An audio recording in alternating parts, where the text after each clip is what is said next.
Почитувани, рецесијата е веќе реалност во Македонија. Поради неспособното менаџирање на црното економско трио Заев, Тевдовски и Ангушев, Македонија стана единствена земја во регионот кој има негативен економски раст. Република Македонија во првото тромесечие од годинава, во однос на првото тромесечие од минатата година, бележи нула пораст на бруто домашниот производ. Во второто тромесечие од оваа година веќе бележи пад на бруто домашниот производ за 1,8%. Додека пак во третиот квартал се очекува ова тенденција на опаѓање да продолжи со зголемен интензитет. Како што може да се види од графиконот, Македонија во споредба со соседството се наоѓа на поразително последно место мерено според стапката на пораст на бруто домашниот производ. Дури и Грција, како второ најлошо рангирана во вториот квартал од годинава, бележи пораст на БДП за 2,6%, поголем од македонскиот, додека пак Косово во истиот период бележи пораст на БДП за 6,4%, поголем од оној на Македонија. Колку за споредба, стапката на реалниот пораст на БДП во Македонија на годишно ниво изнесуваше 2,9% за 2013 година, 3,6% за 2014 година, 3,9% за 2015 година и 2,9% за 2016 година.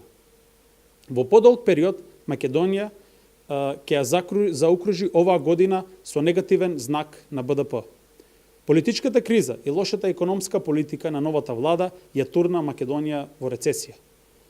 Голем придонес за падот на економијата има одлуката на владата на СДС да ги преполоват капиталните инвестиции.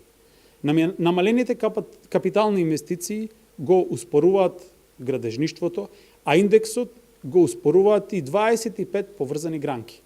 Колку за споредба, во првите 5 месеци, во периодот кога функционираше техничката влада, во далеку полоша и посложена ситуација за капитални инвестиции на месечно ниво, од буџетот се инвестираа околу 25 милиона евра.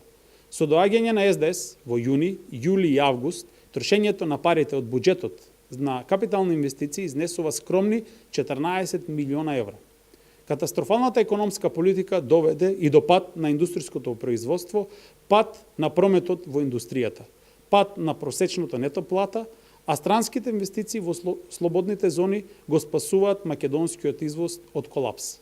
Дополнително, СДС до сега ја задолжи државата за пола милиарда евра, за кои граѓаните не знаат на што се потрошени или пак ќе бидат потрошени. Неславниот рекордер Заев ја турна државата во рецесија. Затоа време е да се стави крај на ваквото расипништво. Граѓаните имаат можност да и речат не на оваа налудничава политика на СДС на престојните локални избори на 15 октомври. Благодарам.